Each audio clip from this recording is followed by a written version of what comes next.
dey go to the next level. Everything go decline to the next level. Good jobs don't come to the next level. Our road don't come to the next level. People money come to the next level. Trader money come to the next level. Tailor money come to the next level. Dresser money come to the next level. Hello and welcome to this special political package in which we shall be engaging a dedicated member of the All Progressives Congress, APC, in an interview.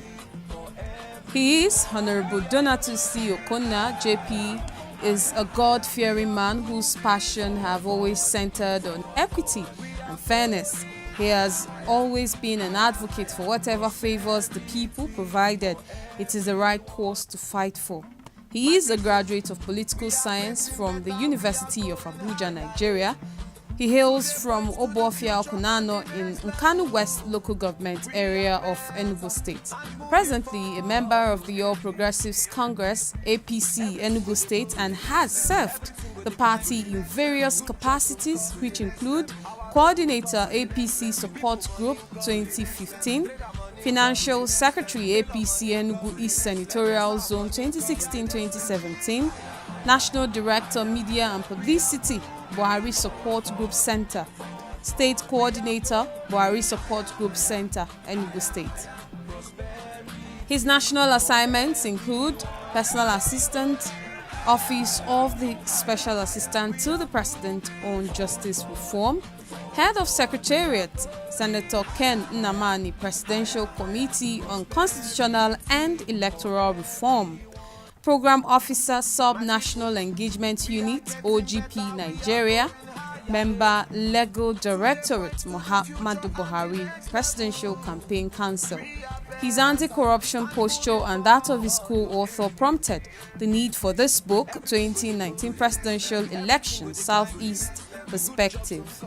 Muhammadu Buhari is the answer, which emphasized on the work the President Muhammadu Buhari-led administration has and is still doing, and why he should be voted in for a second term. Before we bring Donatus, we are bringing to you a 10-minute documentary he seriously endorses. It is an eye-opening account of how the People's Democratic Party squandered the resources of this nation. And after the shoot presentation, my guest will be on hand as our guest. Donatus Okonna will be talking about the political party he is so passionate about. The video you're about to watch is how the People's Democratic Party, the PDP, looted and destroyed Nigeria between the years 1999 and 2015. 16 years misery. And still want to come back in 2019, even with their presidential candidate Alhaji Atiku Abubakar's battered image as truly appraised by his former boss, Chief Olusegun Obasanjo. Nigerians say no way, it's an insult on their collective intelligence. Happy viewing, Nigerians worldwide. This is the giant of Africa, Nigeria. How could it have got to this stage? The weaponry of the military was so degraded that they weren't able to hold on to these towns and villages. When, you know, this is an oil-rich nation, the budget now is about $5 billion a year for security. Information is that these things were not there. I was not in charge. I cannot speak for them. Even with a hefty war chest of 4.4 trillion naira in 5 years, President Jonathan said he couldn't find weapons to buy to fight Boko Haram. The question now is, what happened to the unused armed budget? In 2010, 826.3 billion naira was budgeted for security. If the arms were not bought, where is the money? 920 billion in 2011, 864 billion in 2012, 923 billion in 2013, and 920 billion in 2014. 4.4 trillion naira budgeted for security in 5 years. The arms were not bought. Where is the money? And on behalf of my colleagues, members of this party, we apologize to Nigerians that we have made our mistakes. We collected money from local government, states, federal government, and others. First set of contracts were given. Some contracts were paid 100%. We left, nothing was achieved. Then President Umaru Yar'Adua came. He also made available money. It went down the drain. Then President Jonathan Goodluck came. He also made money, went down the drain. Up till now, no IPP is working. 3 circles of presidents: former President Olusegun Obasanjo, late former President Musa Yar'Adua, and former President Goodluck Jonathan budgeted monies for IPP project contracts, and all the contractors were paid 100%. Nothing was achieved. Where is the money? And on behalf of my colleagues, members of this party, we apologize to Nigerians that we have made our mistakes. I remember Ngozi Wela crying every day to us governors, let's save this money. Let's invest more in sovereign wealth fund. Let's invest more in whatever thing we have agreed to save money. That there must be a rainy day. Every one and each of us said no. Let's share the money. And everybody have not run the other way and said, oh, things are bad. But you created this problem yesterday. At the point oil revenue was up $140 per barrel, the finance minister then advised the administration to save for a rainy day, and it was ignored. What was the money used for? We apologize to Nigerians that we have made our mistakes. We got a letter from America in June 2006 listing a number of people to be investigated. Atiku was one of them. And I could not, in good conscience, ask my number 2 to be investigated. But the Americans wrote and asked, among others, that he should be investigated. And that we cannot rule out. In his book, My Watch, former President Olusegun Obasanjo has this to say about Alhaji Atiku Abubakar. What I did not know, which came out glaringly later, was his parental background, which was somewhat shadowy, his propensity to corruption, his tendency to disloyalty, his inability to say and stick to the truth all the time, a propensity for poor judgment, his belief and reliance on marabouts, his lack of transparency, his trust in money to buy his way out on all issues, and his readiness to sacrifice morality, integrity, propriety, truth, and national interest for self and selfish interest. Whereas, despite the fact that you, Chief Uche Secondus, chairman of the PDP, is aware that Chief Olusegun Obasanjo, former president of Nigeria, who had Alhaji Atiku Abubakar as his vice president between 1999 and 2007, uncontrovertedly wrote in his worldwidely read and circulated book, at page 31, that the public money stolen by Alhaji Atiku Abubakar can take care of over 300 million people for 400 years. And yet, your party, the PDP, and its leadership still deceitfully went ahead to present Alhaji Atiku Abubakar to Nigerians as your presidential candidate in the coming 2019 general elections. And on behalf of my colleagues, members of this party, we apologize to Nigerians that we have made our mistakes. In the book, you do mention the elections of 2003, 2007, 2011. They were problematic. He was contested by then President Olusegun Obasanjo and present President Muhammadu Buhari. According to the results presented by the Independent National Electoral Commission, Obasanjo won the election in 2003. Same for the other 2 elections after that, except for 2011.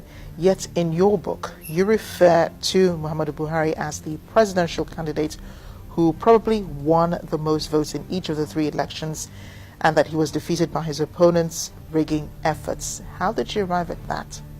I arrived at that conclusion by talking to people who were intimately connected with the entire process.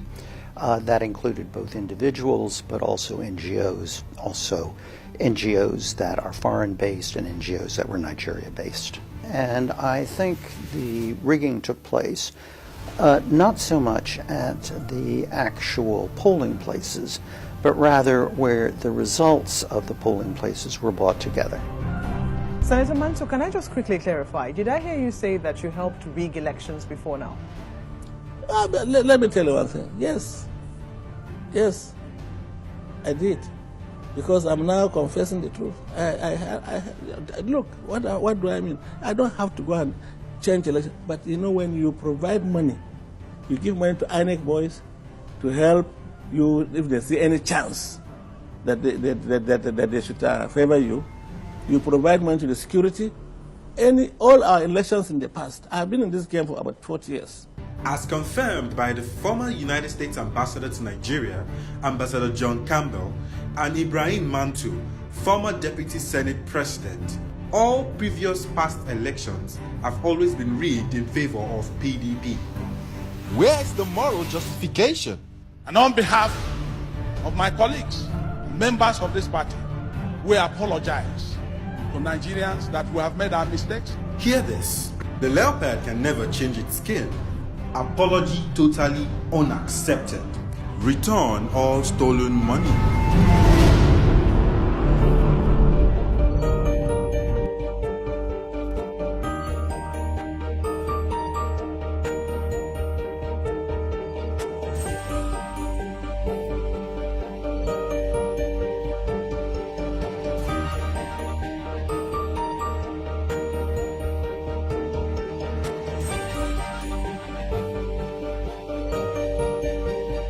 What PDP was unable to achieve in 16 years, we are doing in 4 years.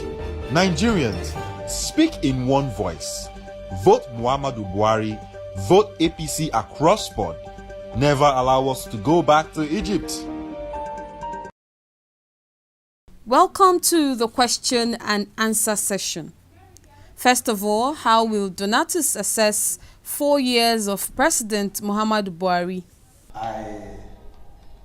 I want to tell you that Mr. President has done fantastically well. Between 2015 and now, since he assumed office, if I begin to count them, they are so numerous.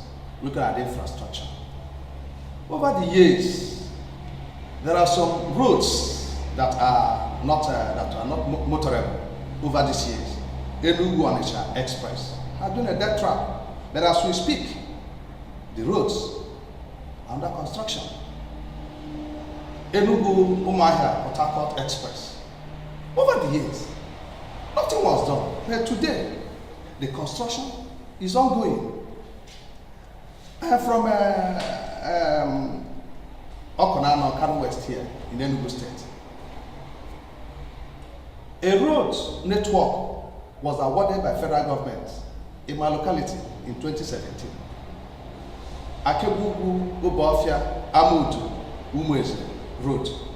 As we speak, it's being constructed by Snock Engineering. It's ongoing. They have done over 60% of the road network. And so I want to tell you that Mr. President has performed very well in terms of infrastructure. In terms of economy, Mr. President has done well. Because Mr. President inherited collapsed economy. We all know that. A situation where the previous administration did not mind consider the future of Nigeria. They are only concentrated in gathering looting money for themselves and to their cronies. And our president has blocked the leakages that federal government can now boast of having enough money to pay salaries and embark on infrastructure. Do I talk about railway line? You see it all over. It's ongoing. Do I talk about the health sector? You see it. In fact, I tell you, in the history of Nigeria, the only time you can compare the volume of roads infrastructure going on right now in Nigeria is during the time of Abacha under PTF. That's the only time you can compare the kind of road network that's going on across Nigeria this time around. So I want to tell you that Mr. President has done well. When you look at the way that the issue of treasury single account, it has helped government to save money, to preserve money. It has prevented those looters from fighting corruption. It's an great achievement. Great achievement for us. Greatest problem Nigeria has is corruption. And so that is why these vultures are gathering together. That's why these vultures are gathering together to fight against Mr. President.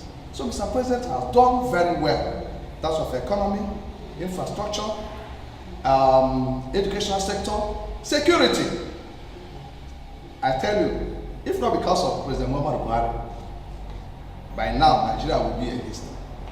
Boko Haram would have run this country.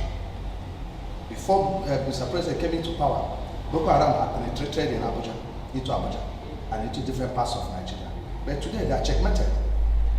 Their operations are very minute, restricted in the northeast, and not all over the northeast. So, as far as I'm concerned, Mr. President has done very well. Can I tell you, in December 2014, I am aware, and it is on record, that federal government borrowed money to pay salary, December salary. But it's no longer happening. Federal government pays salaries conveniently. I can as well tell you that in the history of Nigeria, Mr. President saw that states were in bad shape, and that he released bailout funds to those states. So many states that were owing salaries. Now, federal government, Mr. President has released funds from federal purse to enable them pay salaries to alleviate the sufferings of Nigerians that are in those states. Consider that those civil servants in the federal states, they are Nigerians. So Mr. President is not looking at the federal civil servants. He's also looking at those people working in states and in local governments. After the assessment, what does my guest have to say about farmers and herders' crisis? The question you need to ask yourself is, before Mr. President came into power, what was the situation? The situation was terribly bad. We have to give kudos to this man. He had checkmated activities of herdsmen, farmers clash. He had checkmated activities of the Boko Haram. Can I ask you one question? How many people were kidnapped in the southeast last December, Christmas? Can we look at it? How many people were, kidnapped in the Imo State, Anambra State, Enugu State, Abia State, Ebonyi State? How many people were kidnapped? Let me give this assignment. Go and do the statistics. Compare to what it used to be when Nigerians that are living abroad are apprehensive of visiting their home. But today, we visit home and we sleep with our two eyes closed because Mr. President is working so hard. Because, that is why when I look at some people complain about the chief of army staff, those in charge of security apparatus, Mr. President knows what he's doing. If you are in power, if you are in authority, you look for people that will cooperate with you, to give you what you want. You will not put people that will sabotage your efforts. Mr. President is on top of the situation as far as the security issues concerning Nigeria. So I want to tell you that Mr. President has done fantastically well. I can say it without missing a word. Yes, considering what he used to be to now, Mr. President has done well, and he's doing well. In some areas of the southeast, we hear about the marginalization of the Igbos. Are they truly marginalized? Well, as far as I'm concerned, I cannot tell you that Igbos are marginalized. Rather, Igbos are marginalizing themselves. I'm an Igbo man. I live in Abuja. Okay? And I do business here in Enugu. I do politics here in Enugu. Let me tell you, in 2015, around this time, 2015, January, February, March, I was fully in campaigning for Mr. President. We were begging people to see reasons.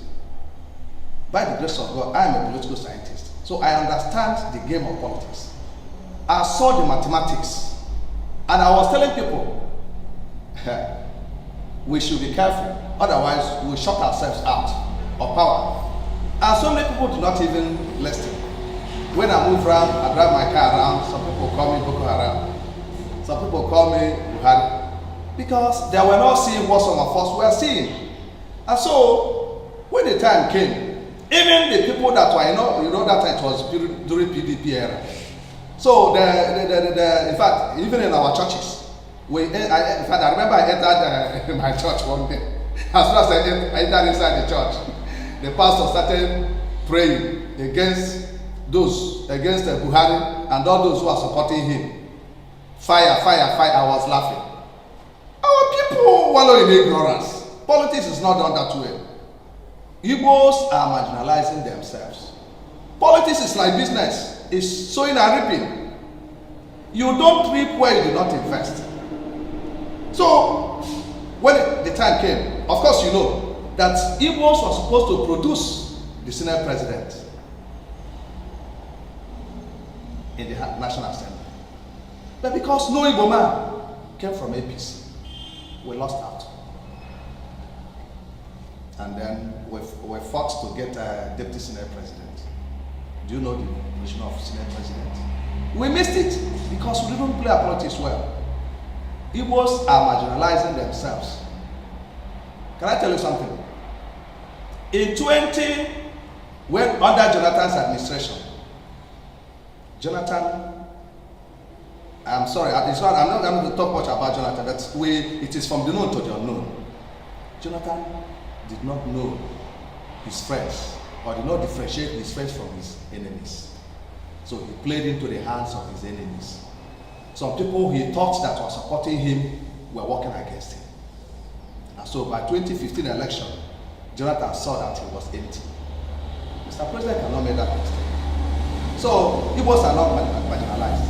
Igbos are marginalizing, or they have marginalized themselves. So I think it is earlier we redress our steps so we can get into the mainstream of Nigerian politics and get what rightly belongs to Igbo and develop. How do you react to the Ohanaeze Ndigbo's endorsement of former Vice President Atiku Abubakar? That's a fallacy. You know why I call it a fallacy? For a group of individuals today to wake up in the name of Ohanaeze Ndigbo, can I also tell you, these are a group of PDP supporters and not Ohanaeze Ndigbo, as far as I'm concerned. Yes.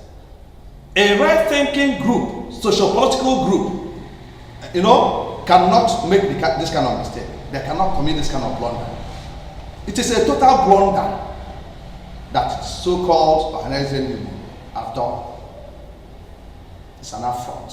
It's an insult to the Igbo nation. They don't represent the interest of the Igbos. They are not representing our interest. Otherwise, in a very critical situation like this, for them to wake up and make this kind of statement, they want to shot themselves at the leg. They want to destroy Igbo nation. They want to destroy our chances in future. For your information, when we talk of today's election, as a political analyst, we are looking at tomorrow. And so for any group of Igbos to have woken up and to say that they are endorsing Atiku Abubakar, what are the reasons? What are the yesterday? Did they tell us the reasons why they are supporting Atiku? All because in the name that PDP is Igbo party. Who told you that PDP is Igbo party? PDP is not Igbo party. Politics is a matter of interest. And so what I want to tell you that it is a grievous error, great mistake, and I want to advise the so-called leaders of Ohanaeze Ndigbo to recount that statement in the common interest of Ndigbo. They should do that without delay. Otherwise, they will be working against the interests of Igbos. We're here already in 2019. What are the things that PDP is bringing to the table from Ndigbo? What are the things that Atiku is bringing to the table from Ndigbo? Ohanaeze Ndigbo leaders, I would like them to answer this question. And Igbos are waiting for them to answer this question. If they're able to come up with answers to these questions, and then I'll be ready and available to give them 50 reasons why Igbo must vote for President Muhammadu Buhari. Because Igbos have brighter political future supporting Buhari than supporting Atiku. You see, we have a very strong man in Enugu State. And he's not new in Nigerian politics. I'm talking about Senator Dr. Ken Namadi, GCON. He's a strong supporter of Buhari campaign in the Southeast. and in Enugu State in particular. He is the major sponsor of the activities of our support group. Like you see, this cap I am wearing is sponsored by him. This t-shirt I am wearing is sponsored by him. And so many other activities. During the last presidential campaign rally held on the 24th, Senator Ken Namadi invested millions of naira in making sure that the rally went on successfully. So I want to tell, there are other supporters, but I also tell you that, you know, of course, Mr. President is not joking with Senator Ken Namadi. So he so much believe in him, looking at his, you know, track record, when he was made president. Of course, you know, today we are talking about democracy in Nigeria because of the role he played in killing the third-term agenda of Olusegun Obasanjo, who is today making noise up and down. The man wanted to truncate Nigerian democracy. But Senator Namadi stood on his feet with his colleagues and said no to third term. So the support based on Mr. President in Enugu State and the Southeast is very robust. We enjoy the support of other political leaders, especially Senator Ken Namadi. He is outstanding. He is doing so much in making sure that Mr. President returns. Of course, when you talk of Enugu politics, you talk of Senator Ken Namadi. When you talk of politics in the Southeast, he's in the front line. He's our leader. We stand behind him. So he has told us to work hard. That's why you see us wearing the cap, wearing the t-shirt. This is our Black Support Group Center office in Enugu State. And so every day activities go on here. We come gather here, mobilize ourselves, move into the, can I tell you one little story? Last week I was in a wait, appearing like this. I don't know, some people were thinking that when you appear like people will be bullying you, no? Or bullying you. No. A lot of people are looking at that, you know, with admiration. Some people are asking for the cap, are asking for a t-shirt. Buhari has a lot of supporters. And our leaders are doing well. I want to commend especially the effort of Senator Dr. Ken Namadi.